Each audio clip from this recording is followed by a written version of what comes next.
What's up, everybody? Welcome to another episode of Super Gamer Boys. I'm your host, Colonel and Dad, Garrett Morlang, and here in the virtual studio with me is the king of video games and still resident superstar, Adrian Holmes. What's up, Adrian? Good evening, my good man. I'm doing all right. How about yourself? Doing good. Yeah, I had a busy day. Took my oldest Shepherd to get himself a new bike. Oh. So we gave him a challenge. We're like, all right, he has like these books. He's 5.5 now. And he has a set, they're called Bob books. I don't know if you've heard of them or remember them from when you were a kid or something like that. It's like this set, you buy these sets of Bob books. Mm-hmm. That might be the name of the author or something, but honestly, I don't know. I don't read. I have no idea. But we're like, all right, if you can get through this whole box, read all these books, we'll get you a new bike, because he's way too big for his current bike. He's had it since he was like 3. Right. Boy, he's done great. So they're super simple. It's like the dog, sat on the bag, or like, simple. I mean, I think that's like the last book was about that. It's like that's the most complicated thing. Normally it's like, did they get more difficult sentences as you go on? Okay. Yeah. So it starts with like very simple, like 3, like this is Sam, this is Cat, this is, and went up to like, oh, well, now the dog is doing this and this. And so, yeah, you got all the way through them just today. And we were hoping to get him through it. So that way, Grandma and Grandpa, they're still in town. They could go with him to get the new bike. So that was neat. Got to go this afternoon and pick him up. He wanted this bike. He's only played Minecraft like once or twice for like 5 or 10 minutes. That max. Brand recognition is crazy, man. Well, here's the funny thing. It's not a Minecraft bike at all, but it has like a green and black kind of like digital camo design on it, which is squares and right. cubes. And so he was like, oh, I gotta get this Minecraft bike. I want this Minecraft bike. I'm like, cool. Okay. Not Minecraft, but yeah, you can get it. That's fine. This is really funny. Do your thing. We had seen it at Walmart like 2 months ago. And then me and Trudy were in Walmart like a month ago, and it wasn't there. And what I looked at on Walmart's website, I'm like, oh no, they're discontinuing it. They're not going to have it anymore by the time he finishes these books. Well, we walked in today and I'm like, buddy, now just to give you a heads up, kind of like prepare you. They might not have that one, but there's a lot of other bikes there, a lot of cool colors. We'll find something that's really cool and really fast for you, Mm-hmm. We walked in and it was there. He's like, it's there, Dad. Look, there it is. He was so excited. But then I need this one. But then immediately it was funny. He got all excited because it was there. But then he's like, oh, but what about this one? What about this one? I'm like, no. Like, you wanted this one, right? He's like, yeah, I really want that one. I'm like, all right, let's get this one. Like, no need to like, get all worked up about all the other ones. Like, we know this one's let here. him get worked up. Let him have a little fun. I don't. What was funny? He's like, oh, I want to look at these ones. What he did is, how in the bike aisle at Walmart, at the end of the row, they always have the Power Wheels, the big, with the big battery. Like he's like, oh, what about these ones? I'm like, that's not a bike. And he just laughed. Nice He's like, try. He like laughed to himself. I'm like, he'd laugh and then he'd look back at you to see, and then start laughing again. Yeah, but really, Dad. Did it work on you? Yeah. I'm like, no, we're not buying Power Wheels. But got it home, got it set up, and he was flying around. He's like, look, I go so fast now. I got bigger wheels, so I go fast. Are we still on training wheels, or? No, he got rid of the training wheels. It was a few months back. It was one of those things where I was working hard to get him off the training. Like, I kept raising them, so they were doing less and less work. Uh-huh. And then one day he's like, I just want to take him off. I'm like, are you sure? Because he was still like leaning hard. He was using them a lot, even though I had him way up. He was like really using those training wheels to the max. I'm like, all right, you wanted me to take him off? I'll do it. And he just like within a day, he had it figured out. Like he was wobbly like that first day I took him off, but like the next day, flying around with the cousins. I'm like, sick. That's what it was. His cousins were like, you're still using baby training wheels? And he had to figure it out. It was sink or swim. Yeah. But so we passed on the little bike to Griffin, who's 2.5.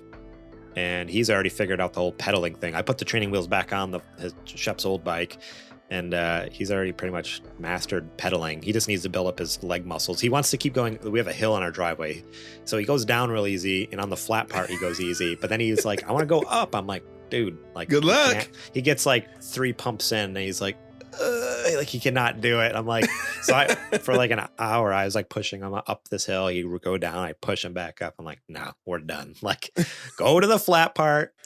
Keep right around there. Yeah, practice, build up those muscles, and then you can start going for that hill. But I mean, hills are tough especially if you don't have a geared bike. Forget about it. Forget about it.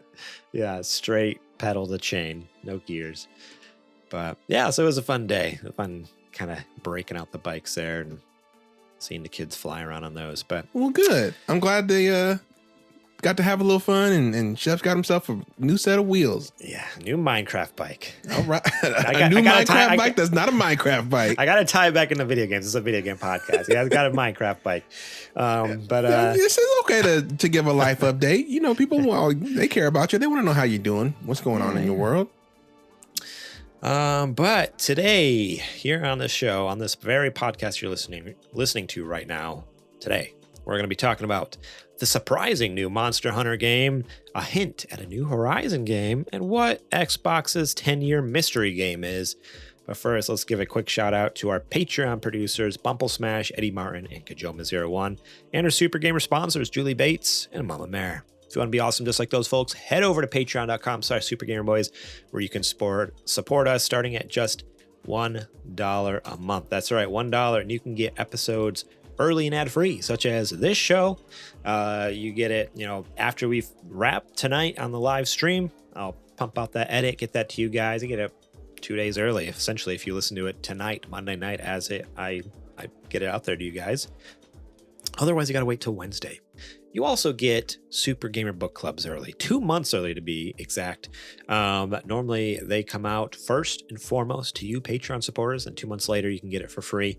The one upcoming this month, actually, I take that back. The one that is currently available this month, or I guess the end of last month, is Grand Theft Auto Vice City. Me and Adrian sat down and talked about that gem of a game. The likes, dislikes, what we love, what we hate. It's a landmark.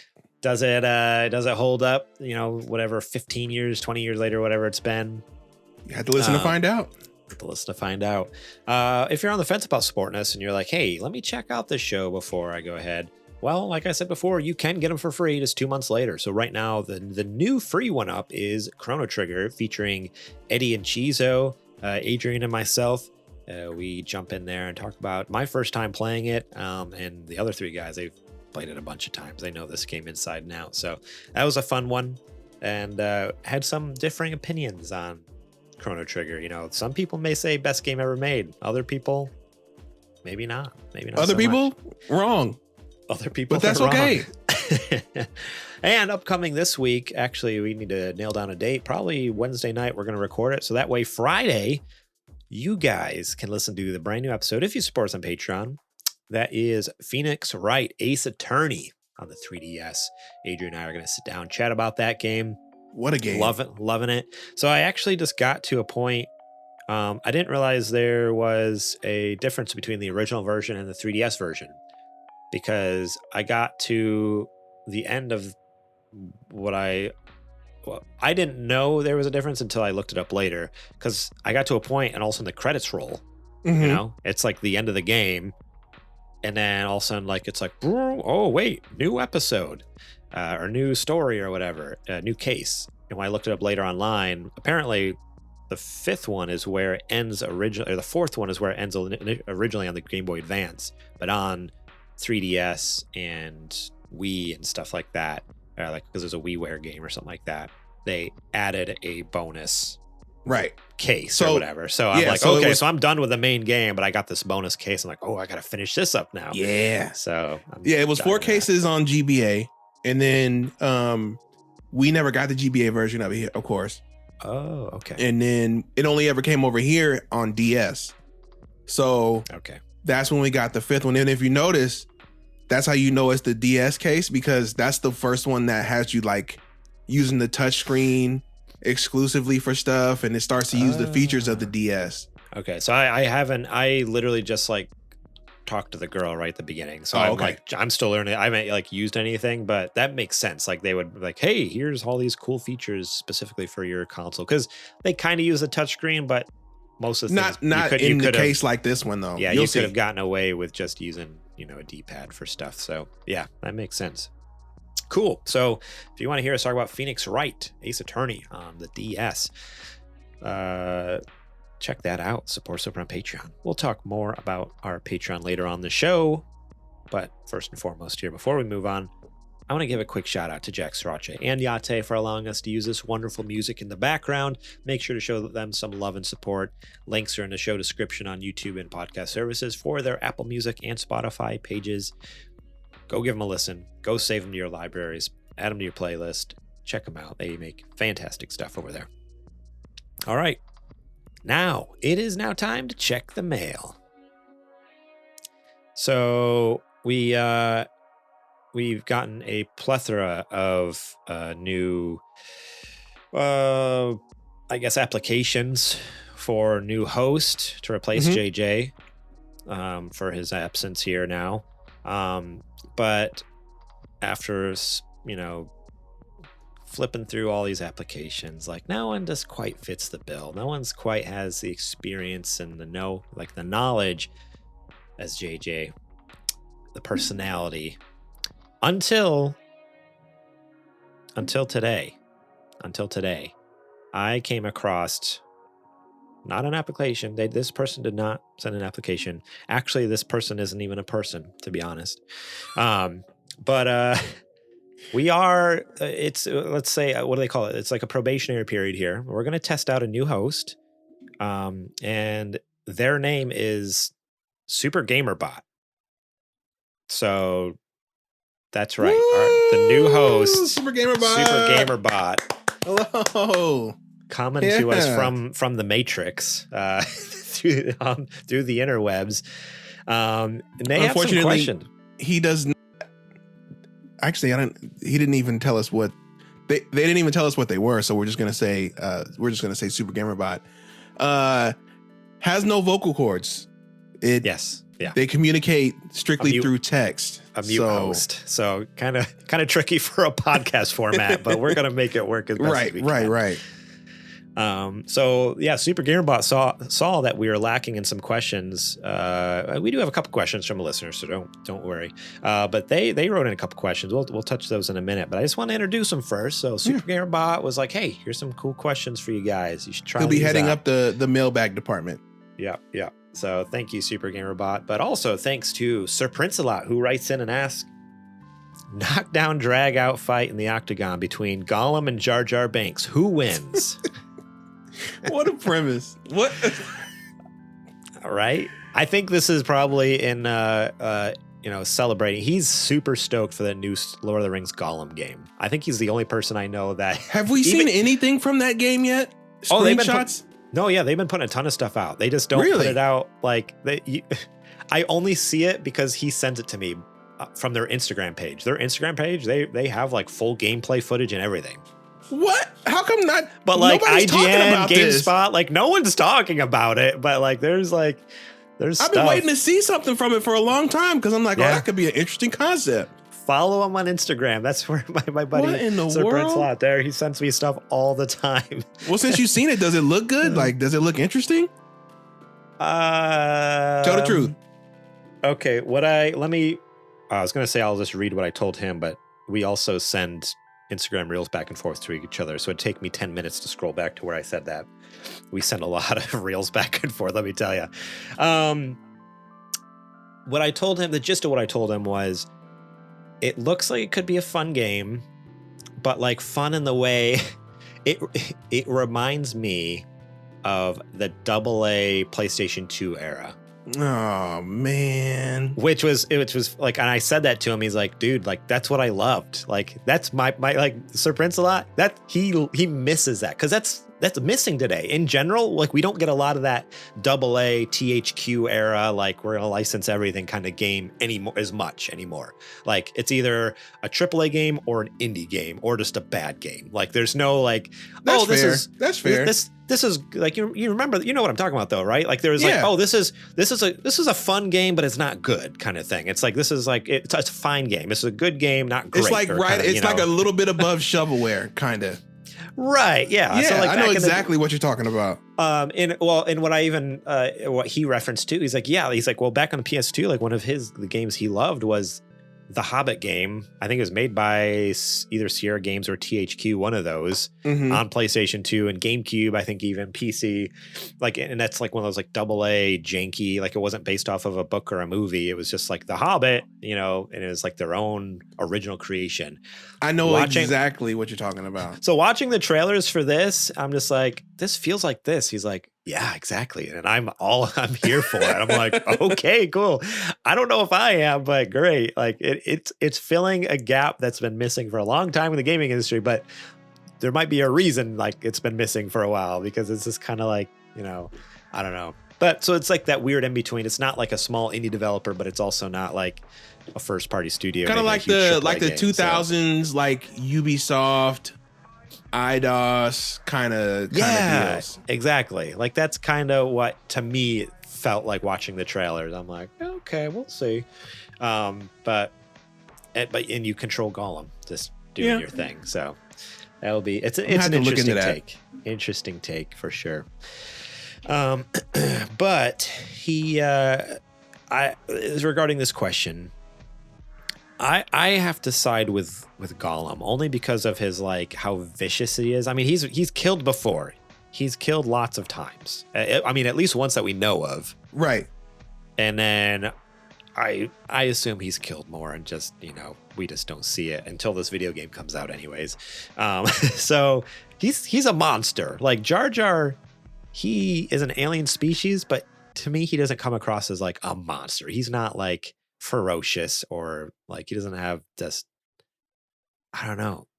See, he's the bumbling idiot who accidentally, you know, destroyed a droid army, you know, like exactly. It wasn't and so. That's exactly my point is you want to talk about somebody who has the best dumb luck is Jar Jar. Jar Jar would get in that ring or wherever with Gollum and he'll fumble and trip and slip and kick and whatever his way to knocking Gollum out. I guarantee it. Like a whole droid army, he just happened to be, you know, doing a bunch of pratfalls and whoa. I can't rule that out. You have a good point there. He could dumb luck his way into winning. Like, and that's the only way I think it would happen. Like there wouldn't be any. If it was actual combat, he gets slaughtered. Yeah. I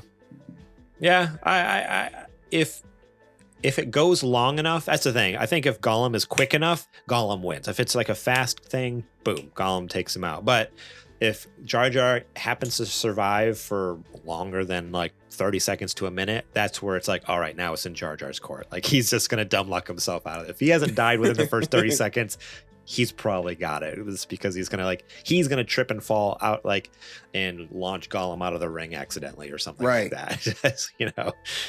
Oh, man. He had another question though that's not gaming related, but maybe that's fine. Hit it. It's not as wild, so don't expect another wild question like that one. What's the farthest you drive for a specific food joint? So there's favorite food restaurant you've been to. You're out on a day trip, drive around. You're like, ooh man, yeah. But it's a little ways away. Then you go back home a couple weeks later, you're like, man, I could really go for this. What's that range though, where you're like, where it's like an automatic yes or like a, nah, that's too far. I can't do that. I'd say anything over an hour 15, I think is a no-go. It'd have to be like something that I cannot get out here that it's a mind-blowing experience, right? But thankfully there's a place that's about 40 minutes from where I am. If it's if I'm going straight there, It's called Beep's Burgers out in Daly City. It is incredible. It is so good. I don't know how they do it. It's like these special kind of cuts of beef that they use for the patties, and the buns are just, they're made in a Bay Area bakery called Semi Freddy's, and they ship them over to them.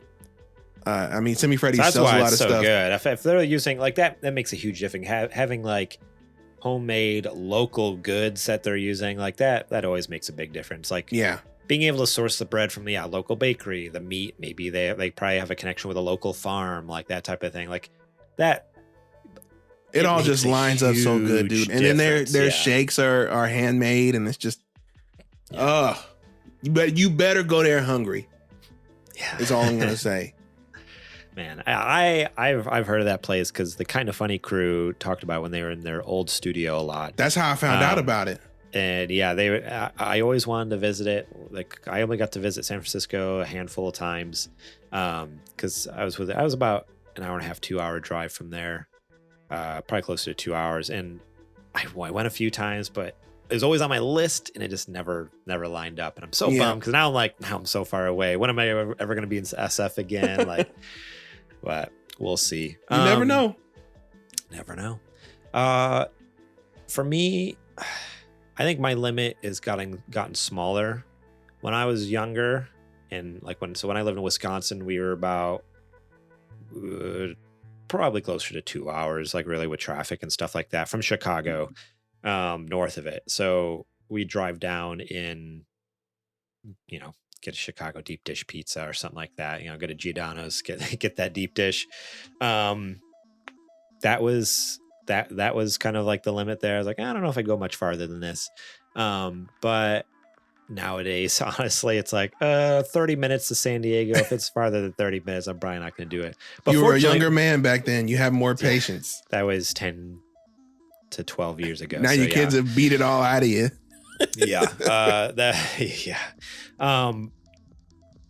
I mean, fortunately, living within 20 to 30 minutes of San Diego, depending on what part you're trying to get to, like, it's nice. Like, we have everything, so it's pretty great. But yeah, I don't know if I'd ever drive much farther than that. Like, if I had a craving, I'm not going to be like, all right, yeah, I'm going to drive an hour and a half up to LA to get something. Like, no, that's not happening. Sorry. It depends on how bad it is. Yeah. How bad the craving is. I also haven't tried anything up there. The underlevel guys keep trying to get me to come up and visit their little shop. Like, they have their shop, their warehouse up there where they do stuff. And I'm like, I'd love to go. You could do a twofer. Hang out there. And they always talk about some sushi place. It's like all you can eat. Like, where it's just like all you can eat belt. Sushi is the best. Yeah, where it's like the conveyor belt thing and just comes around. You just like, and you just keep picking until you eat until you're about to pop. One of these days, I need to take them up on it because I've only been to a place like that once up in Seattle for my birthday. It was like, was that last year? Yeah, this past year. My buddy Sterling took me out, and he's like, all right, what do you want? We were gonna go someplace else, but they were closed. He's like, dang it. They, like, according to Google Maps, they were supposed to be open, but they had like a water main leak, or like electricity was out or something weird. And so he's like, well, what's that? What else is there? And I just Googled like sushi. And I'm like, this is like down the road, and it's all you can eat conveyor belt. Dude, that was my first time doing it. I'm like, this is amazing. Just like, this looks good. This looks great. Ooh, let's try this. And it's like more than sushi. This place had like cool little like appetizers and stuff like that. Oh, I'm yeah. Like, ooh, yeah, this is great. Oh man, fantastic. Now I want sushi, man. I could live off of sushi. Like, I love sushi so much. So freaking good. Probably not good for you. All that mercury. I was gonna say, I don't know if you want to. Sushi's like a once in a little while thing, you know. Is that a thing though? I guess it's more of a like tuna. They say like, don't eat too much like canned tuna because there's like trace amounts of mercury and it builds up in your system. Isn't there a lot of fish? Is it all fish or just some fish have mercury? I thought it was all of them, wasn't it? I don't know. I'm not a scientist. I'm sorry. Look. Sometimes I got to put up with the mercury. All right. Yeah. It's worth it. At least I die happy, you know. All right. Super Gamerbot here has a couple questions for us we can answer real quick. Do you think VR technology will ever become mainstream for video games? We were talking about this before the show a little bit, and I said I think so. I said it'll probably take about 20 years or so for it to become as much of a norm as like walking into your house, picking up a controller and turning on your console. Yeah. It has to get to that mundane of a task to do. And I think with how fast technology advances, where it's normally like it gets twice as fast and twice as small every year, it seems like. So with the advent of that, and with how small things like the Oculus Quest are now, where it's basically just a headset, you know, if it keeps getting smaller, it keeps getting faster, it keeps getting more advanced, it'll be the same cost, but it'll look like a pair of glasses, and it'll have like friggin' 4K and all that other jazz in there and all the bells and whistles. And I think once it gets to that point, to where all it takes is, I just got to put on a pair of glasses and I'm in whatever world, that'll be when it's pretty much ubiquitous. Where I just put on the glasses, there's no gloves or controllers or anything like that. It just tracks my hands, and yeah, I'm in the space.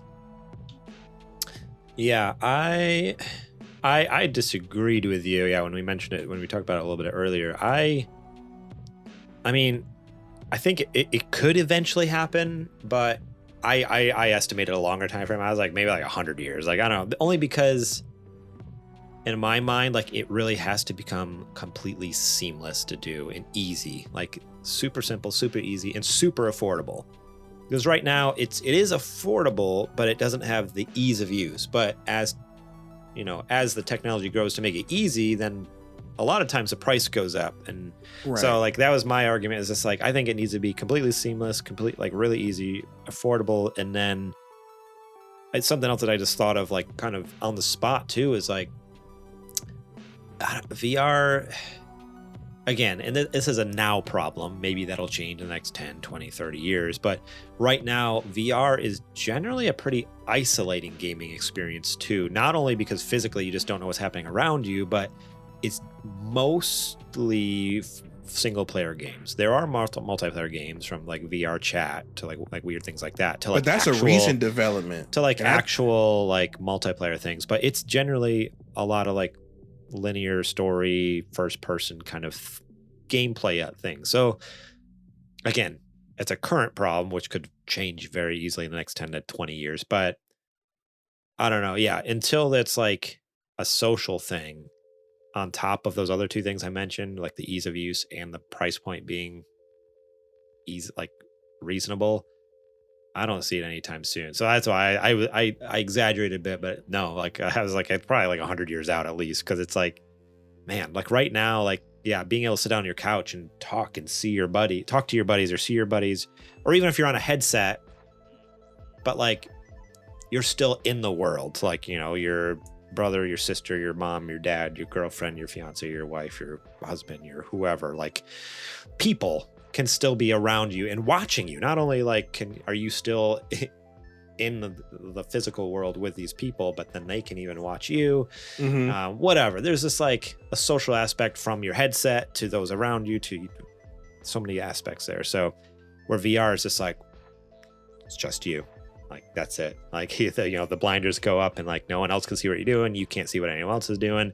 And then, yeah. So I think we're seeing the roots of that though. You even mentioned, stuff like VR chat, or there's other games that are multiplayer.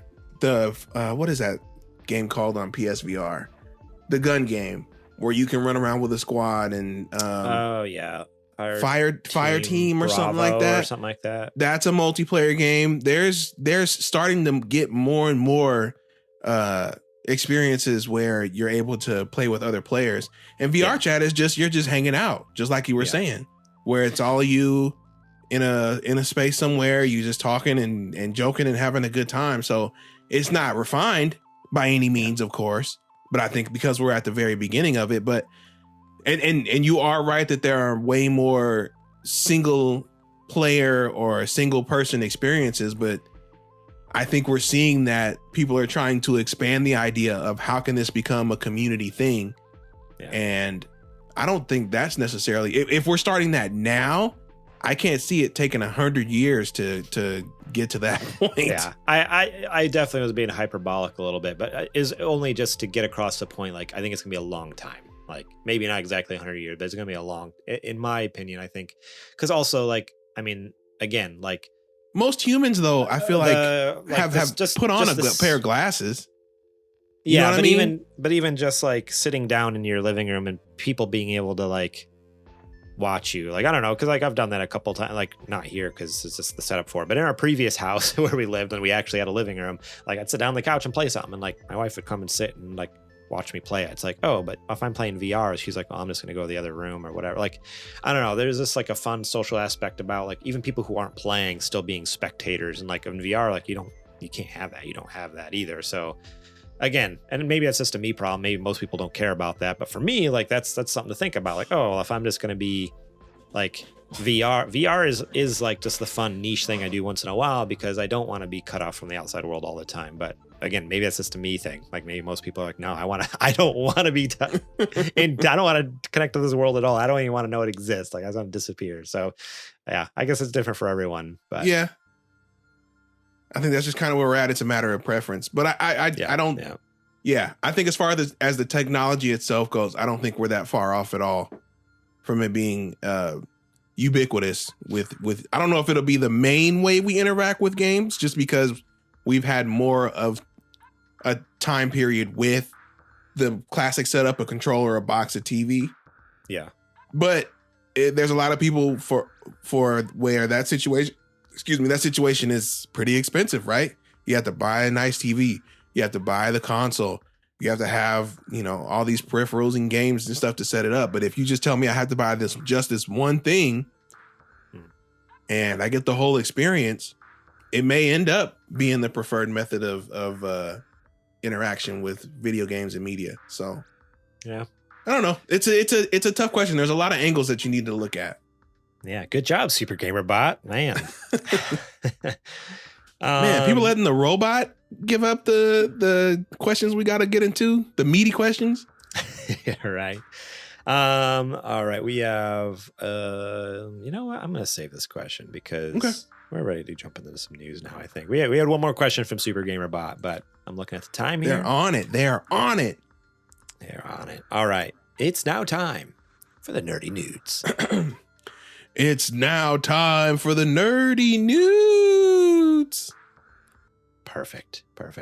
You know what I should do? Huh? Have JJ record it? Well, what I was just going to say is I have hundreds of hours of JJ's voice. What if an AI voice bot with his voice? I have the software to do it. I have done it before for just for fun to tinker around with. The thing is, there's like it's funny. Like, I mean, they make you, in order to legally do it, like to cover their butt. Like when you check a box and it's like, all right, you need to read this statement and you need to do it in whoever's voice you're making the bot with. It has to be a matching voice. So like I can't make a voice of someone else's voice unless JJ was to send me a recording reading, like I hereby agree to blah, blah, blah, blah. So like when I've messed with it before, I made a voice of myself, but I wonder if JJ would absolutely be down to do that. Make an AI kidding? Of his voice. And are you kidding? Say whatever we want. Oh man! Make just the first thing. Little Nightmares is garbage. Oh man! JJ, when you said it yourself, we heard you. Yeah, Super Gamer Bot. Give the Super Gamer Bot JJ's voice completely take over here. Oh man, that's something to look into. That'd be good. All right. Anyways, this first news story comes to us from Polygon, written by Ollie Welsh. Niantic is giving Monster Hunter the Pokemon Go treatment. Capcom and Niantic have announced a new collaboration, Monster Hunter Now, a real-world hunting action role-playing game for mobile devices which combines an accessible version of classic Monster Hunter gameplay with the augmented reality framework familiar with Niantic's smash hit Pokemon Go. It's due out in September on Android and iOS platforms with a beta test beginning on April 25th, which is tomorrow as of recording. Registration for the beta test is open at the Monster Hunter Now website. Monster Hunter Now players will be able to find monsters and material out in the real world as they walk around with their phones, team up with friends and strangers to hunt those monsters, and craft weapons and armor. The notion of majestic monsters roaming around city streets was extremely compelling as a real-world game. Niantic's chief product officer, Kiai Kauai, said at an online briefing for press, the idea of an augmented reality Monster Hunter game was such a no-brainer that Kauai boasted Capcom accepted Niantic's pitch at their first meeting. The game is being developed at Niantic's Tokyo studio. It will be free to play, supported by in-app purchases. Niantic and Capcom touted what they said was a simplified but authentic version of the Monster Hunter series combat using taps and swipes on the touchscreen. The game will be playable one-handed in portrait mode or in landscape presentation closer to the console and PC Monster Hunter games. The maximum battle time is just 75 seconds to be suitable for outdoor play. Niantic's senior producer Suke Asumi said it was the developer's goal to capture all the fun and challenge in Monster Hunter battles in this short window. The series' distinctive gameplay-altering weapon classes remain, but players should expect to be switching between them more frequently. We hope users will try out all different types of weapons, said Niantic Tokyo's executive director, Tetsuya Nomura. They actually have some screenshots here. It looks pretty much like a Pokemon Wait, Go. what about Tetsuya Nomura? Tetsuya Nomura is the executive director at Niantic. Oh, Tetsuo. I thought you said Tetsuya. No, Tetsuya. Like, are we getting the Kingdom Hearts crossover? Kingdom Hearts, Pokemon Go crossover. I'm stoked for this. There's a lot more to this article that just like explains gameplay stuff, but yeah, I wanted to get your thoughts because you are the Monster Hunter guy. Like, you've been a huge fan of pretty much all of them, from what I understand. And you love playing a multiplayer. How does this hit you? Being just on your phone. Yeah, I am all about it. If it's a Monster Hunter that makes me have to go outside and walk and be able to. Now, I'm not capturing the monsters. I'm fighting them, right? I'm slaying them. You're hunting and fighting them just like you do in Monster Hunter. Yeah. Well, because there's a side game in the Monster Hunter series where you do kind of catch them and battle them, kind of like a Pokemon. So that's why I'm like, are they going towards that route, or are they going towards more traditional route where you hunt them and kill them? So, I'm down either way. You do get a Palico companion that can tag monsters with paintballs. Players can use a paintball item to tag monsters encountered in the real world to hunt at home alone or with friends. The Palico will tag monsters automatically even if the app is closed to gather hunts for later. So if you have it in your pocket and you're walking around town, it'll tag a bunch of stuff, so when you get home, you can battle all those monsters that were tagged. Yes. Without having to, play while you're actually out downtown walking around or whatever. This is the Pokemon Go follow-up we've all been waiting for. And by we, I mean everybody. Yes, I don't care if you're a Monster Hunter fan or not. You're going to play this game. I need them to support it. Asked about competitive multiplayer and potential integration with the mainline Monster Hunter games, Niantic said it couldn't comment. So it can. But Kauai encouraged fans to please stay tuned.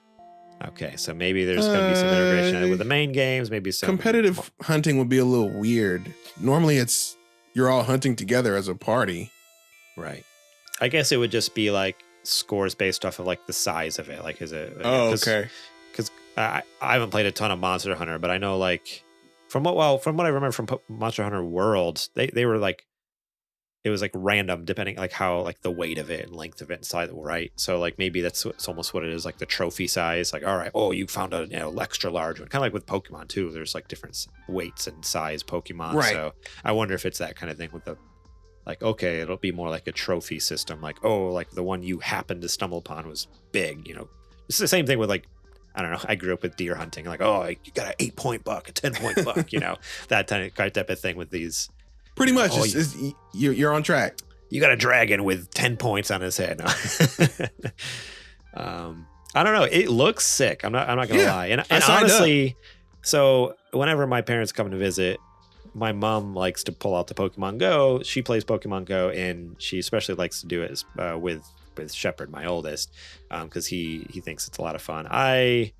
I kind of fell off of it, so that's why I rarely touch Pokemon Go. But so recently, though, this last month, I've been getting the itch for something like that. Like, I re-downloaded Pokemon Go because I'm like, my mom got it. She's playing it. Like, I might as well get it too. But with this coming out, I was like, oh, this will definitely scratch the itch, and it's something new. Like it might be a little more like just refreshing to dive into. So I'm kind of stoked for it. I might even sign up for the beta just for the heck of it. Like why not? Oh, I'm way ahead of you. So I didn't know it was a thing until just now, and the first thing I did was signed up. Absolutely, awesome. Count me in. Heck yeah.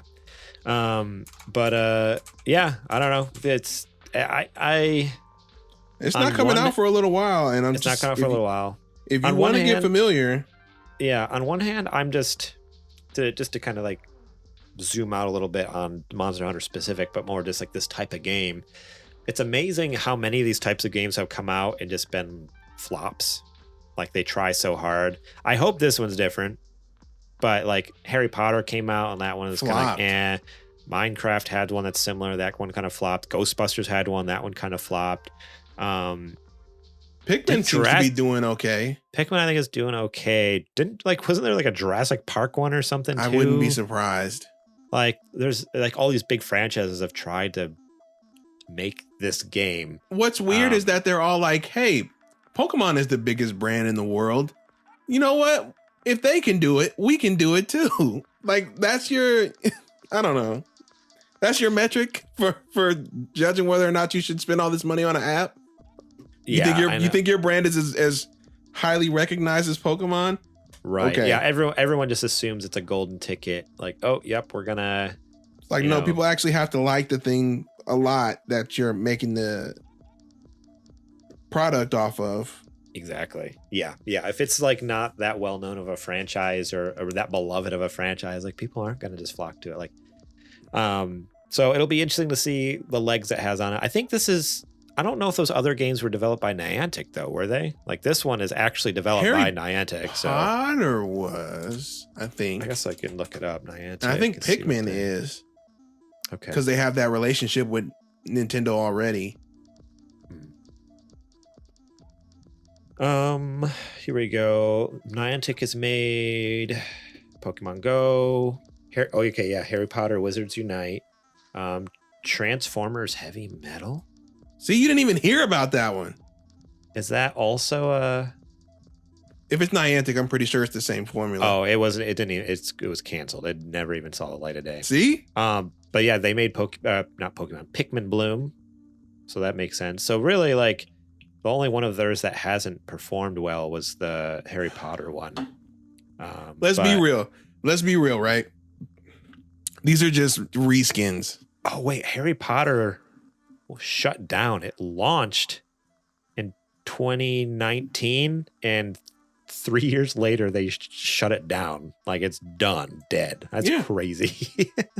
Oh my god. These are all just reskins of their what was their original game?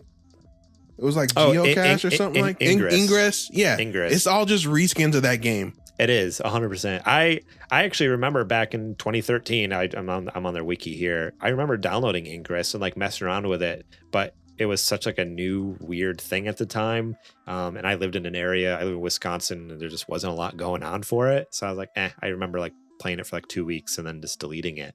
And then when Pokemon Go came out, I'm like, oh, this is a lot like this game I played, 4 years ago or whatever. It's also made by the same people. Yeah, I never made that connection until like a couple years after Pokemon Go came out. I'm like, oh, wait a second. That's why. It's built on the same infrastructure. But yeah, okay. So I don't know. Yeah, we'll have to wait and see how popular. Don't worry, I'll keep my eyes peeled on this one. This is finally one that matters. I mean, we both signed up for the closed beta, so I'm sure you'll hear more about it. We'll be talking about us playing it. I was gonna say, Garrett, if you're trying to get familiar, you do have a DS, and it does have Monster Hunter on it. I'm just throwing that out there. Yeah, I mean, I also have. I think I have. Or if you have Rise. I don't have Rise. I mean, I have Monster Hunter World because I purchased that on PS4. I have Monster Hunter 4 Ultimate. That's the one I have on my 3DS here. That's the last mainline one, and then the rest of these have been side projects. Okay. All right. Well, people are thinking that either late this year or early next year we might get a peek about Monster Hunter 5. Which would be pretty sick. Game. Yeah. Okay. But 4 is not a bad So Monster Hunter, like World and Rise, and so those are all technically spin-offs then? Yeah. Oh, interesting. Okay. They're mixtures of well, they're different ways to play the game. Like World is more open world based, right? And Prime Monster Hunter is like area. So it would be one biome, but you go to different areas throughout that biome to find different creatures, and they would go back and forth between them. Of course, that was hardware limitations because they couldn't load a whole world. So I would imagine that Monster Hunter 5 is going to have open world too. More like World kind of. Okay. Interesting. But I'm just saying it's there if if you're ever curious about how this whole hunting thing works. Heck yeah. Well, I just noticed the closed beta is limited to 10,000 participants. So hopefully we're not too late since it opens up tomorrow. It might be a little late. We will see. All right. Well, that's it for that news story. This next news story coming to us from Anthony Wood over at IGN. They write, Horizon Forbidden West sequel seemingly on the way as Guerrilla confirms Aloy's next adventure. Surprise, surprise. Guerrilla Games appears to have quietly announced a Horizon Forbidden West sequel while detailing a management reshuffle on its website. We have full confidence in our new leadership as they steer Guerrilla towards a bright future, expanding the world of Horizon with Aloy's next adventure and our exciting online project, read a post spotted by Eurogamer, announcing the departure of veteran studio director Angie Smets. Smets has been promoted to head of development strategy at PlayStation Studios following a near 20-year stint at Guerrilla Games. Future Horizon games will now be developed under the leadership of co-studio directors Joel Eschler, Hella Schmidt, and Jan Bart van Beek. As for the sequel, Guerrilla Games creative directors Mathis de Jong had previously alluded to the potential trilogy by stating that the events of Horizon Forbidden West, including its cliffhanger ending, had set up, spoilers, I guess, for Forbidden West. I haven't beat it yet either. Set up some key plot points for a possible third game. Horizon is really about mystery. Each of our stories has been about uncovering mysteries in both the old worlds and present day when the game takes place. Explained Young last year. Indeed, there is plenty of backstory that we can tap into to develop new storylines and create new mysteries from what we've already established. And it continues on talking about some of the other spin-offs. We've just got that new VR game, which kind of did okay for PSVR 2. And apparently an upcoming Netflix series from Steve Blackman, who directed Umbrella Academy. That's interesting. I don't know if I even heard about that Netflix series, but apparently it's coming. Again, yeah, I kind of gave my thoughts at the beginning. Surprise, surprise. This is no surprise, right? No, we both not at all. Assumed this was going to happen from the beginning. It's kind of felt like that's their plan. You know, they generally have been doing trilogies with a lot of their series. Horizon is so big and so detailed and like well realized that there's no way they put all this money into it for it to be like a one-off or even, a two-off. Of course, they had the side, the VR game. They have DLC for each entry now. So they expect it. And then aren't they doing a TV show? Well, that's what I just mentioned, the Netflix series. Yeah.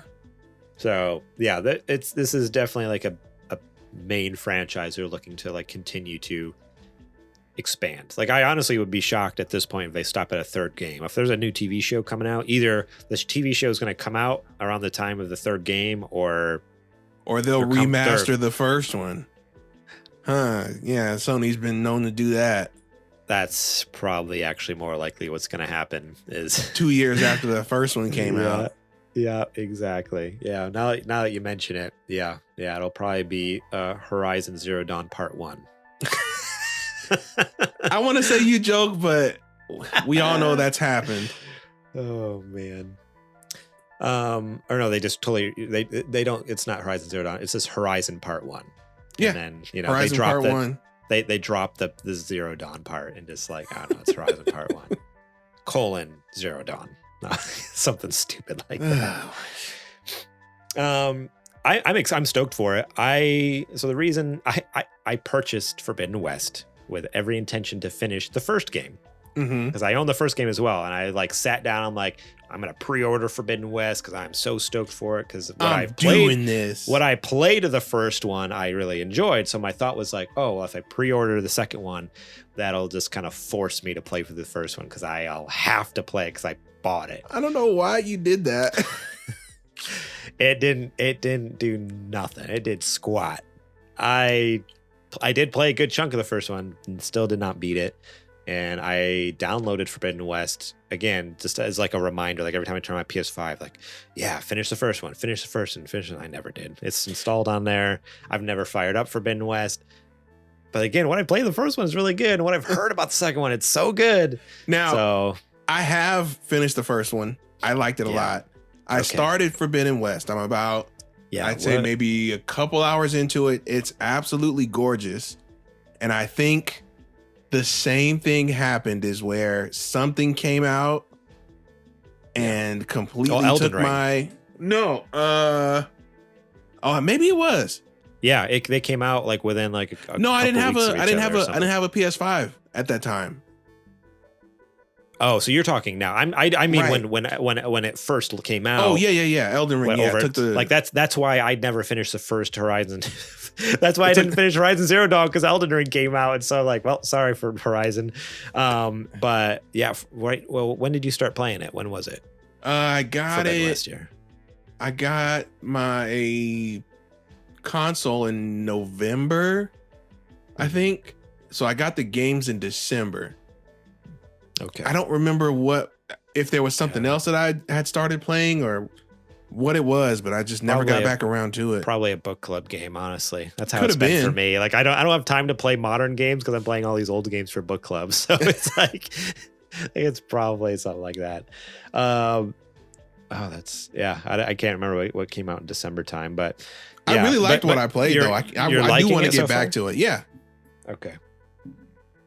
Yeah, it looks gorgeous, especially on PS5. Like what I've seen, I'm like, holy smokes! Yes, this is like, just look at watching the trailers or any gameplay footage. I'm like, this blows everything out of the water. Like, I don't know how this game isn't a showcase. You know how like they like to do the sizzle reels. They always have Miles in there. They always have I think they always have Demon Souls in there when they're showing off. Oh, this is what PS5 can do. Returnal, yeah. I mean, granted, all those are worthy of it, but I think Horizon is right next to them, if not better looking. I think that's the best looking game on PS5 right now. Yeah, it's beautiful. So yeah, look forward to that. Probably quite a few years out. Excuse me. They just released the DLC for Forbidden West. It'll be a PS6 joint. Yeah, if they do as well. You think? Or maybe something at the tail end of PS5.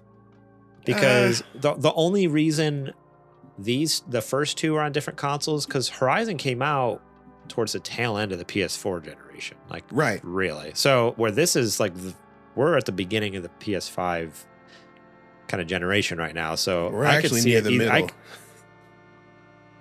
Yeah, I guess. It was 2020. I guess so. Yeah, you're right, huh? It could be, maybe you're right then. It could either be a very tail end, like kind of like a Last of Us, how that came out at the tail end of PS3 and then got remastered for PS4. It might be something like that, or maybe just a straight up PS6 game, or a halvesies, kind of like this one. This one came out half, like it's a PS5 game, but it's also still came out PS4, just with crappier graphics. It's a PS4 game up-res for PS5. Yeah, and a couple of extra graphical effects are turned on for PS5, just like God of War. That's how it was. God of War. All these games that have come out are pretty much just PS4 games that have an extra couple of graphic settings turned on for PS5. Which is such a bummer. Like they should have just originally when all these games got announced, it was like, these are PS5 exclusives because we believe in console generations. And then when push and then came we to didn't shove, expect the pandemic to hold up our consoles, so we had to do something to keep making money. Otherwise, we would have sold these games to 10 people. Exactly. Yeah. Push came to shove, and they're like, "Oh shoot, we can't do that and make money." To be fair, there's no way they could have seen that coming. Oh yeah, no. So, but at the same time, I don't know. I feel like it's partially their fault too. A little bit, maybe. I don't know. Yeah, so keep an eye out for that in the next 4 to 5 years, maybe. Yeah. We'll see. I kind of wish someone else made the comment. I forget where I saw it. If it was like in a comment section somewhere on Twitter, but I saw a comment like where someone was like, I miss the days where game series basically lived as long as the console generation, like back in the Naughty Dog, like Crash Bandicoot on PlayStation 1, and then Jack and Daxter for PlayStation 2, and then Last of Us and Uncharted for PlayStation 3, and then like I love these franchises, but at this like I've enjoyed Last of Us and I've enjoyed Horizon and stuff like that, but I miss the days where it was like, oh yeah, no, we just kind of got like, a focused kind of hit of something just for, like PS2 was like Jack 1, Jack 2, Jack 3. Exactly. And then PS3 was a new IP. It was Uncharted. Exactly. Like the whole series kind of was like on one generation. It's like, I don't know, just because like it's fun to see what these. But Garrett, don't you want to see the pores in people's skin? Don't you want to see the flesh wrinkle up? But don't you think that's with a new franchise? You can do that with a new story. I'm telling you why it takes so long. Don't you want to see the hair follicles and how they deform over the cloth in the main character's vest? Don't you think that's worth 6 years of development per title? Yeah, I what I really love is seeing those the veins in their what do they call the varicose veins in their legs from just bad blood circulation. That's what I want to see. Don't you want to see the gnats flying in the foliage in the jungle? Isn't that so immersive? Yeah, for like the one time I go into photo mode, like, oh wow, there's gnats flying around this right pile of poop on the ground. All right, well, move on. Anyways, it's like how it goes. Pretty much these days. That's why you don't get that kind of thing anymore. Yeah, no, it's true. They've really drawn out and it's like it's not that they're not making cool things. It's just they used to make more things that were also still cool. You know? It's because everybody it's not like the old stuff wasn't less cool. It's just right.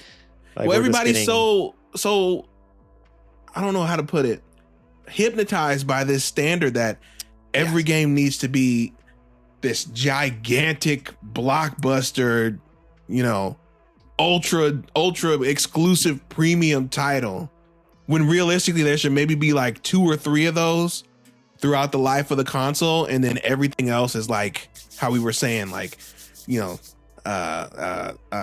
Sly Cooper 1, Sly Cooper 2, Sly Cooper 3,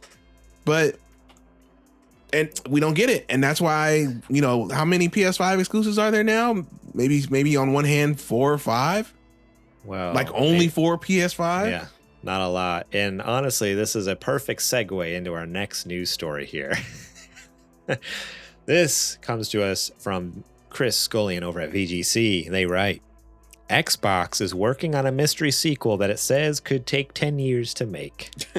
We don't have to get too deep on this one because we've been beating this dead horse for the last few weeks. But as spotted by Axios' Stephen Totillo, the game was mentioned in court documents relating to an ongoing legal challenge in which a group of self-identified gamers are trying to block the Microsoft acquisition of Activision Blizzard. At one point, the document explains that AAA games can take a long time to make, using Halo Infinite as an example, though the length and cost of development is redacted. Yeah, I love that. It's like such a underhanded. How corny can you get? It then says, for instance, according to one Microsoft executive, Redacted, a forthcoming title from the Redacted franchise, may take a decade to develop. It's not clear if this is a completely new game that hasn't been announced or something players already know about, such as Elder Scrolls 6, which was announced at E3 2018, and is therefore seemingly at least 5 years into development. Bethesda's Todd Howard said in 2021 that it was good to think of the Elder Scrolls 6 as still being in the I can't say this word, in the design phase. Am I having a stroke? Adrian, am I having a stroke here? Spell it. If you can spell it, you're not. DSIGN. Okay. is still being in a design phase, suggesting the Xbox exclusive is still some years away. So yeah, there's some like court documents that came out from the court case. Everything's redacted, so we don't know. It's like some sealed document, like court sealed document no one's supposed to even see or know about. Somehow they did. That, yeah, there is some game that has a 10-year dev cycle. And we were trying to brainstorm ahead of like beforehand, like what other games have had a dev cycle like this and like an active 10-year dev cycle. The only thing we could find online is maybe like a Final Fantasy game, like Final Fantasy 15 came up in a couple places. But I mean, this is wild, right? This is wild, right? Like even like Kingdom Hearts 3, it took a long time, but it wasn't necessarily an active development probably for the. No, it started active development maybe 20. When did it come out? 2018, I think. Something like that. Kingdom Hearts 3. I want to say it was 2019. Came out in 2019, January 25th, 2019. And I think it started active development 2016, so it wasn't that long. I wonder if it says, let's see, how long? I don't know. I would take a little more reading than to figure it out. But yeah, this is crazy, right? Like for, like not only, I mean, we were just talking about how games in general have just too long of development times. Like so much, they're trying to do so much stuff that a lot of it doesn't matter unless you're running, you know, an i900, you know, an 11, a 12900K with a 4090, with 128 gigs of RAM, custom liquid cooled PC. Like it's kind of bizarre already. And then for Xbox specifically, that is already having a hard time getting anything out the door that's good for people to use. Like, what my first question, I guess, is what are they thinking? And my second one is, do you think do you lean towards the camp that this is a game that's already in development and they're just referring to the amount of time it might take? Or is this something that hasn't been announced yet and like 10 years from now we're going to see this game? Because there's... Knowing Microsoft, I would not be surprised if this is a game that is not even in development yet. I think it might be a game that they have talked about and maybe have greenlit. But for them to be greenlighting games that aren't going to be out for another decade is kind of wild. Like, I don't even think that they have nailed down the specs for the next gen console, or if there's even going to be a next gen Xbox. They might just go straight to doing the streaming sticks that you know have been rumored to keep coming out. Right, they keep talking about these like little or a little streaming box or whatever into your TV. Yeah, they might just do that instead of a console. So it's wild. And we were talking about this before. I said it would be absolutely insane if these companies weren't thinking about the next thing, right? Like PS5 is out. You have to know that Sony has been in development on PS6. It only makes business sense, logical business sense to do that so that you have your next product all developed out, R&D'd and ready to go. Yeah. However, 10 years is crazy for a game. For a console, not so much. For a game, that's a little weird. Like, do you even have a concept for it? What is it about this game that takes 10 years to develop? Right. That's like, I don't know. I mean, there's lots of games, again, that have like, oh, we intend it to be for this console, and then it comes out in the next generation beyond.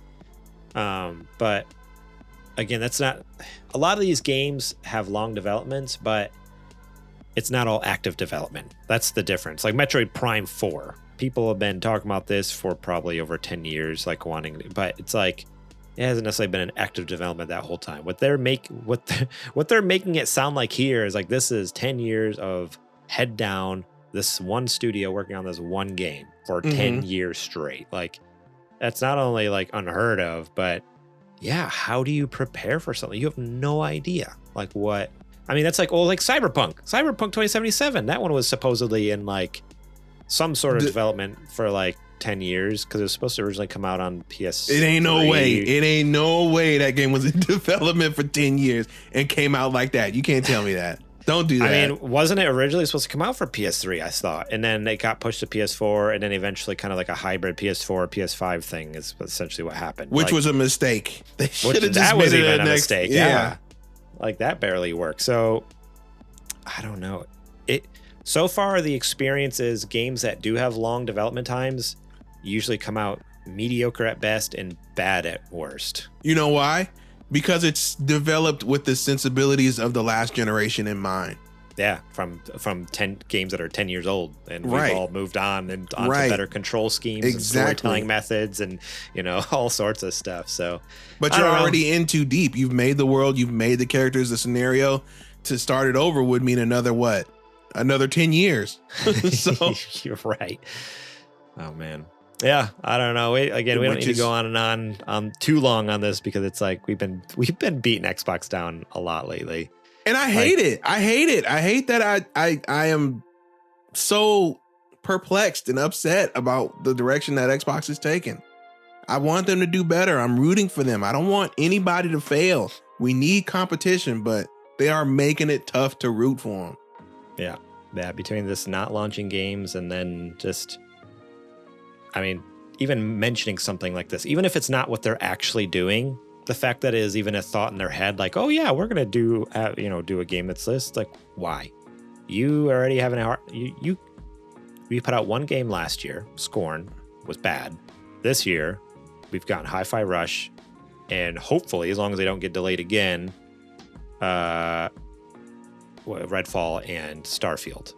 Maybe. Mhm. That's the thing. That's the thing. Those are both still maybes. Like they could still be delayed. Redfield's supposed to come out next month, in less than a month. But you never know. Like things could go sideways real quick. They have not gone gold as far as I know. Usually by now they've gone gold. Like within like less than a month. Usually like the article pops up on IGN like, oh, such and such game has gone gold. Like Final Fantasy 16 has gone gold already. We talked about that a couple weeks ago. So the fact that Redfall, from what I've seen, again, I haven't actually, the fact that it hasn't gone gold yet, that's concerning. It is. Let me just Google it, just to double check myself. Has Redfall gone gold? But I don't, like, that's... You can't go gold. I don't know. Can you go gold and then delay? I thought the whole point of going gold was there's no more delays in sight. This is Redfall has not Final gone code. gold yet. Yeah, Redfall has not gone gold yet. So there's very well a chance, even though it's supposed to come out in like what was it, like the 12th or something like that, or not the 12th, around that time in May, it could get delayed. So just delay it, dude. Get it away from Zelda. It's already gonna flop. Don't put it under. You know who else got a bad rep like that? Titanfall 2. Titanfall 2 was a great game, but it got put between Battlefield and Call of Duty. Yep. And suffered because of it. And this is about to be another one of those. Yeah. We will see. Xbox, what are you doing over there? What you doing? We want you to be good, but man, you're making it hard. You gotta want to be good too. Yeah. Xbox. We want you to be good, but you gotta want it. You gotta really actually want it. All right. That is it for the nerdy news this week. Now it is time for a Patreon ad.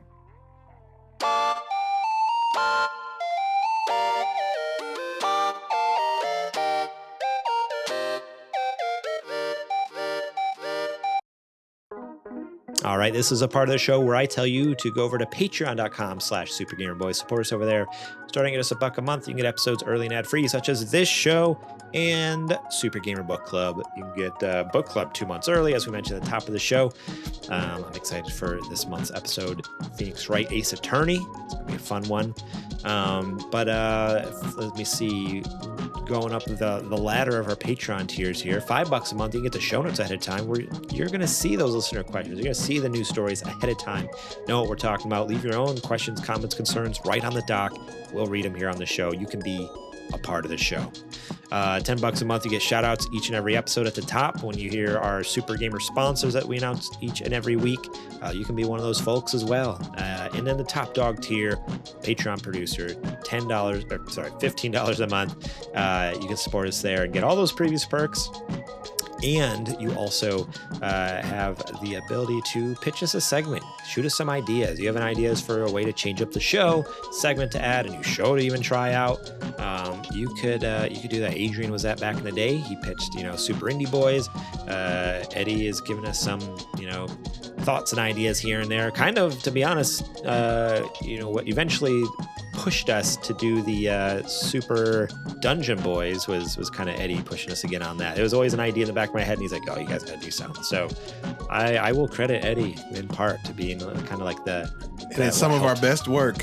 Help push us into that. If you missed our D&D show, our one shot we did, it's 8 episodes over on YouTube and podcast services. Super Dungeon Boys, go check that out. And then we also did, we've had a lot of fun bits over the years. So think about supporting us at that top dog tier. If you have a fun little bit, little segment, little show idea, something like that, just PSA doesn't mean we're necessarily going to, we'll workshop it with you. Let me say that. Like we always try to give it the old college try. So just because you support us doesn't mean it's going to be a mainstay for the next 20 years of our show. We'll do a proof of concept. But we always give it a shot. I mean, we did Tall Tales with JJ for a while. That was a fun one until it went south. And then, we always did. What was the one back then? Losing Reviews was fun. Doing some bad movie reviews. So yeah, think about it. Support us over at Patreon. We'd very much appreciate it. And we appreciate all you who already do, who aren't listening to this part of the episode because they get it ad free. So boom, I just apologize to no one. Thanked no one. I think I'm having a stroke, Adrian. I think don't do this. Don't I think do I'm this to me. Kidding. Just on air. That would be weird. Imagine if something happened while we were live on air. Like, what do you do at that point? I mean, it wouldn't be the first. I mean, that's happened lots of times in media. I'm sure with all the like tens of thousands of people who are streaming on Twitch. Somebody has had a heart attack on stream or a stroke on stream. Absolutely. There's been billions of hours of content with millions of people doing it. Somebody's had something go on. Someone's had it. I don't ever want to see it because it's probably traumatizing, but right. Just statistically, it's happened. It's had to have happened. All right, this next sponsor here isn't really a sponsor, but we're going to tell you to go over to twitch.tv/thesupergamerboys, where we're streaming live each and every Monday night as we record. And you can support us using if you link your Amazon Prime account to your Twitch account, they call it Prime Gaming, and you get one free Prime Gaming sub a month. We would appreciate if you drop that over on our channel. Cost you $0, we get $5, and you get access to our emotes to use all across the Twitchverse. So think about supporting us over there. We'd appreciate it. And while you're at it, if you're feeling generous, do you have a couple bucks to toss? Yeah, maybe gift a couple subs. That does cost money, but throw us a free one. And then, hey, because I got the first one for free, I'll throw you one more gift sub to a friend. And that helps spread the word, spread our channel to your friends. Hopefully they come and check us out after they see they got gifted a sub to our channel. We appreciate it. We appreciate you. Last but not least, think about going over to w.gg and using our code SGB to get 10% off your order of W Energy Drink. And let me tell you, I got 2 new flavors. I got Beach and Peach right here, which I think isn't their newest one. It came out, it's their second newest flavor, or their third, because they've had this and then Big Energy Tears, and then the newest one is Calio Cream. Ooh, let me tell you. So the Beach and Peach is a mango white peach cooler. I had it today. The Calio Cream is a mango orange cream. Think of like creamsicle. Okay. Like they even, and I had that yesterday. Both incredible. I was a huge fan of Galaxy Grenade. I've been talking about milking that for months now. Love Galaxy Grenade. Fantastic. But now that I've tried Beach and Peach and Calio Cream, holy smokes, like they have upped their game with their flavors. Dub Sludge is great, Galaxy Grenade, Calio Cream. But let me talk about what you're going to get with W Energy. If you're looking for an energy drink that, isn't going to be just full of garbage, really. It's no sugars, no maltodextrin, no artificial colors or dyes, fillers, or BS. It gives you 150 milligrams of caffeine per serving. It also has green coffee fruit extract. So some of their drinks have that, and some of theirs have Neurofactor. I don't know if there's a difference between the two of them, but either way, it's going to help. It's giving you brain food: L-taurine, L-tyrosine, L-glutamine, all the things that are good amino acids that benefit brain function. So not only is your brain going to be elevated on a higher level, it will open up your third eye. You will also be able to get some good energy without the crap, and no crash, jitters, or it's funny, it says here, no crash, jitters, or angst. So all that teen angst that you may still be feeling when you listen to Taking Back Sunday or your favorite emo band. I don't know why I get heavily targeted on TikTok for all like the elder emo like videos. Like that's like old? Because I'm old and I loved emo music, so I guess that makes sense. They pegged me. They know exactly who I am. I'm like, oh yeah, I love this. Oh yeah, I remember this song. Yes, check out Dubby. Remember, use our code SGB to get 10% off these fantastic flavors. And I highly recommend the new ones. Calio Cream, Beach and Peach, very good. Dubby.gg, use code SGB. All right, that is it for the ads. Now, let's get back to the show.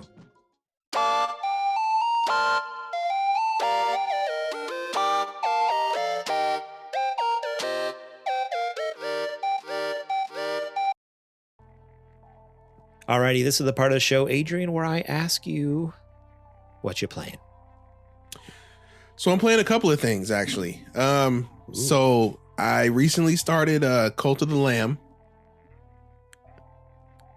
It is Awesome. great. It is so good. I'm having a crisis though, however. The game looks incredible on Switch OLED. Okay. But I also already had it on Steam, and it plays worlds better on Steam Deck. The game is supposed to be 60 frames a second, which it is on Steam Deck. You're right. However, it does not. It doesn't look bad. It just doesn't look nearly as vibrant and vivid as it does on Switch OLED. So I've been going back and forth trying to decide, how do I really want to play this game? So that's been my big thing. I mean, with the combat being like the focus, probably the 60 FPS, right? That's what I'm thinking. But then I go back and I turn it on OLED, and it's just everything is, especially with that art style, it just pops, dude. Yeah. I watched a buddy stream it for a while. They're actually a sister show, technically. I think they've been on hiatus for a while. They're part of our network, the HP Video Game Network.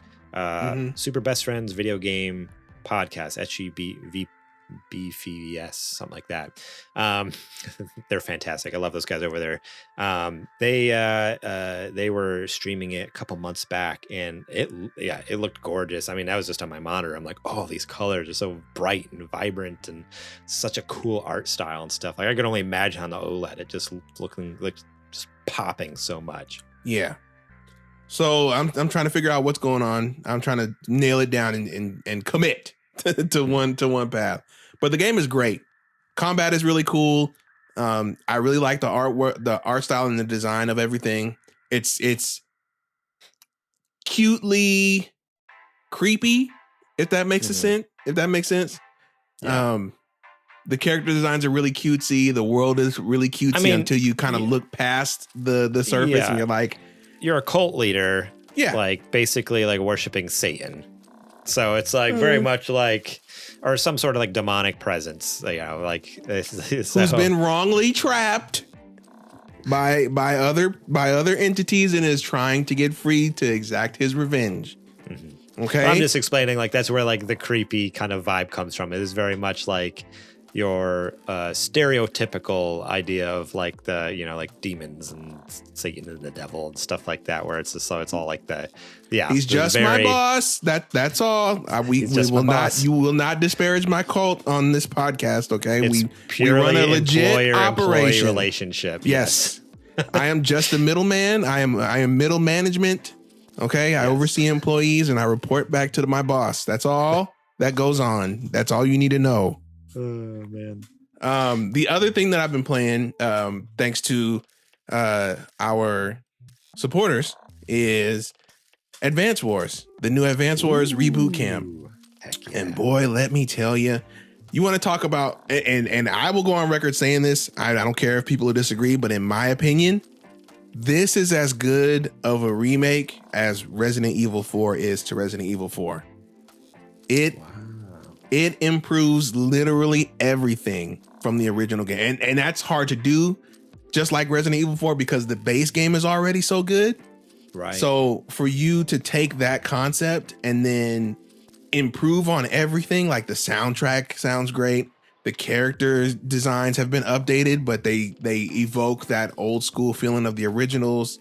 Yeah. They use 3D models now, but it still keeps that same feel of the GBA version. There's animations now. It's voice acted. It's I'm telling you, man, they've taken the original game and just turned it up to 11.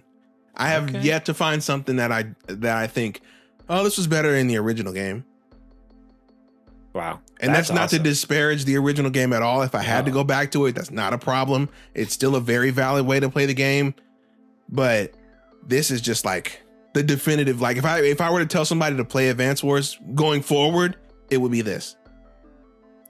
No, that's honestly really awesome to hear, because I had never played the originals, and when I saw this coming out, I'm like, man, I am interested, because I was always interested in the original ones and just never had the ability to play or the a chance to play it. And so knowing that this is available, like I know a lot of people are sick and tired of remakes coming out, but for someone like me who like grew up with, you know, we had quite a few games growing up, but it's just like, I mean, as we know now as adults, there's a lot of games that come out and you can't afford all of them. So for me, It's almost like a chance when they come out as a remake. It's like, oh, this is a chance to play a game back then that I missed, or, you know, I couldn't get for my birthday or Christmas because, you know, X, Y, and Z, whatever it was. And so it's like, I really enjoyed all the remakes and stuff to an extent, you know, especially for like these big heavy hitter franchises like this. So like something like this, like I'm really happy to hear that, like, you, someone who like so loves the original games and franchise,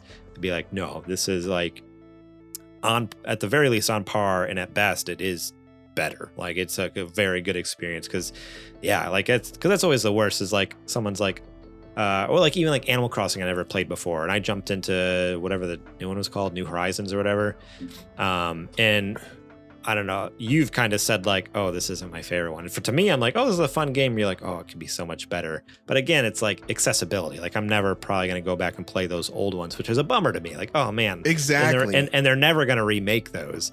So like, say that. Don't say that. Maybe they will. Fingers crossed. No, they're not going to. I want a remake of the original one so bad. In this engine, in the New Horizons engine, man. Oh, we'll see. But yeah, so to be able to like, okay, no, this is on par and even better than the original game. Like that's awesome for me to hear, because that means when I play it, I really can experience an old game without having to spend however much it'd be to buy an original copy of the game, that console, all this stuff, especially with the way prices are just going up and up on retro stuff right now. Like the past three years, basically since COVID, like things skyrocketing just unnecessarily. So, yeah, cool. Well, that's good to know, because it's on my wish list. Like when I have the chance to get it, like I want to pick it up. If it goes on sale, even better. So we will see. I mean, remakes are good because like you're saying, you're reintroducing a whole new generation to these titles, who nobody that's younger than us is going to think, I should go pick up a Game Boy Advance and get this cartridge and play this old game that is really good. Exactly. You know what I would love now? I want this, I think it was Way Forward. I want them to do the Fire Emblems. that were on GBA. I would love for them to take a shot at those next. I think that would be really good because there were two Fire Emblem GBA games that were made by the same studio that made the Advance Wars. So okay. I think that would be the next logical step. So fingers crossed, dude. Oh, that'd be sick. Keep it coming. Just please. If more they're all games going to be this good, to play. give it. Yeah. That's awesome. Cool. Well, what I've been playing is just more Phoenix Wright Ace Attorney. Again, with my parents being in town, it's been hard to play games because it's like trying to spend as much time with them. But 2 nights ago, me and my parents, just the 3 of us, went and watched this Super Mario Brothers movie. Oh, what'd you think? And dude, that movie is so freaking good. Like I get where some of the criticism comes from with the story. The pacing, there is none. The pacing is rushed, and some of the things it's like, wait, what? Like all of a sudden they're just friends now. Like there's no story. It's a fun theme park ride. But at the same time, like what I told, my parents were like, man, they loved it because of like the nostalgia. Like they grew up playing like on the NES, like the original Super Mario Brothers, and my mom, like her favorite game is Super Mario World on the Super Nintendo, so like mom's got good taste. Yeah. So it's like they love the franchise as well and have for years, decades, even like longer than I have.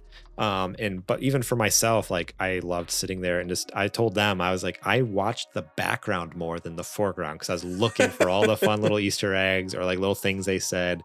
Like I almost laughed out loud at the beginning when they show up at the castle and the toads are like, oh, like Princess Peach isn't here, maybe go try another castle or whatever, like in reference to Super Mario World or Super Mario Land, or I guess the Super Mario World did it too, or not World, but Super Mario Brothers period did it. I guess that's true. I was more familiar with it because on my Game Boy Color I had original Game Boy, I had Super Mario Land, and it would do it. But you're right, with the originals it did it too. Yeah, you'd show up the castle like, oh, Peach isn't here. You gotta go. Yeah. Daisy's not here. The princess isn't here. I love that. I was like, you gotta be kidding me. And like the whole rest of the movie was like just at one thing after another, like all these little Easter eggs, Punch Out pizza, stuff like that, or like even having the original Mario voice actor in there, like have a cameo, which I knew was coming. Like because there was a new story like a couple years ago, but like when I saw him, like, oh, that's him. Yeah. So good. So I loved it. I thought it was fantastic. It's a junk food movie, but it's you know fun junk food that movie. He was Mario's dad too? Wait, what? Charles Martinet, he was that Jumpman guy, and he was also Mario's dad. Oh, yeah. Now that you mention it, they had very similar voices. I see. Okay, that's interesting. I knew he was the Jumpman guy, but playing at the arcade, that's which I love too. I love how like a couple times through the movie, there's like a Jumpman arcade cabinet because that's like before Mario's Mario, it was Jumpman or whatever. So I'm like, oh, that's awesome. I guess now you mention it, it is the same voice for the dad as well. That's interesting. That's cool. That's actually really cool. But yeah, I don't want to spoil too much, but man, it was such a blast. Like I had fun the whole time. Like I had a smile on my face the whole time. Like, oh, this is so good. So much fun. And I love how they pulled something from almost every Mario game pretty much. Just like, about. Like there was like even, well, what was funny is like this, like one of the I never played Super Mario Galaxy, but I recognize like the stars from there. You never played Galaxy? No. What? I've never played 1 or 2. No, not neither one of them. But I recognized I just blew Adrian's mind. I'm just brushing by, but he's like, wait a second, wait. That's like a I don't think you understand how good those games are. Like I know, I've heard. I just, when we owned a Wii, we never got it for whatever reason. And then okay, so our Wii was kind of our backup system. We had the 360 was our main system at the time. So like if we bought games, we're we were buying the Xbox game. We weren't spending money on the Wii. The Wii was fun for like Wii bowling and stuff like that. But like the star in the one jail cell or whatever, and my mom was like, "Where's that from?" I'm like, "Oh, it's from Super Mario Galaxy." I was like, The "I don't Luma, think, yeah. I don't think the Luma is like that, like bleak in the actual games." But I loved that character. Like I just died laughing every time they said anything. I was like, "This is so fantastic," or even like just the general storyline, basically being Super Mario Odyssey storyline, essentially. With like. Bowser's end goal and stuff like that. So, I just like that. It's like, oh, okay, every step of the way, there was kind of like little bits and pieces, whether it was either a character or a story point or something that was like, okay, there's something from almost every game represented in here, which is cool. So I liked it. Forget what the haters say. Screw the haters. All you over at Super NPC, I'm calling you guys out. You guys all suck. No, I didn't. Yeah, that's right. I'm pointing my finger back at you guys. You guys suck. No, I'm just kidding. All right. Well, yeah, I'm sorry I didn't play more games. Hopefully it's next week I will, because I'm almost done with Phoenix Wright, and I'm looking for something new after that. So look forward to next episode, I guess. That is it for this episode. Thank you all so much for listening. We appreciate each and every one of you guys who come back each and every week. We appreciate it. All you who listen on podcast services, all you who watch on YouTube at youtube.com/supergamerboys. Thank you so much. If you're on Apple Podcasts, think about leaving us a review. If you're on Spotify, you can leave reviews on there as well. If you're on YouTube, make sure to hit that like button, subscribe. It doesn't cost you anything to subscribe. And think about sharing the episode, whether you're on podcast or YouTube. Share that on your social media. We'd very much appreciate that. Get some of your friends checking us out. If you really love what we do and want to help us make bigger and better things, go over to patreon.com/supergamerboys and think about supporting us over there. Starting to get us $1 a month. Get episodes early and ad-free, and every little bit helps. If you're looking for something more physical that you want to get in return for your money, and also show the world your love for SGB, think about going to sgbstore.com, buying a t-shirt, buying a coffee mug, buying some stickers to slap on the back of your car or your water bottle. We very much appreciate that support as well. Remember, w.gg, you can use our code SGB, get 10% off, and we get a little bit of kickback from that. So we appreciate it when you guys support us over there. Shout out to Jack Sriracha and Yate for allowing us to use their music on our show. You can find them over on Apple Music and Spotify. Links are in the description on YouTube here or on the podcast app. Go over to show notes or show description. Find that there. During the week, you can find us at supergamerboys.com, Twitter and Instagram at supergamerboys. I am on Twitter and Instagram at gmorlang. Adrian, where can they find you at? You can find me any and everywhere at Homeboy. That is right. And that's all I got. So, Adrian, do you mind taking us out here? Well, if that's the case, folks, thank you for hanging out with us for another wonderful week. We appreciate everybody who listens, watches, shares, all that jazz. And we hope to continue with your support to keep on doing it. As always, we are the Super Gamer Boys. And we'll catch you on the flippity flop. Also, don't forget to welcome Super Gamer Bot to the show. Thank you so much. Thank you. Thank you so much. They are such a good help. So much better than JJ. Now look, folks, don't let them ask better questions than you. Okay? Don't let a robot ask better questions than you. I want to see some good questions. Good, yeah. All right? Submit some mailbag now. Or I'll chop you.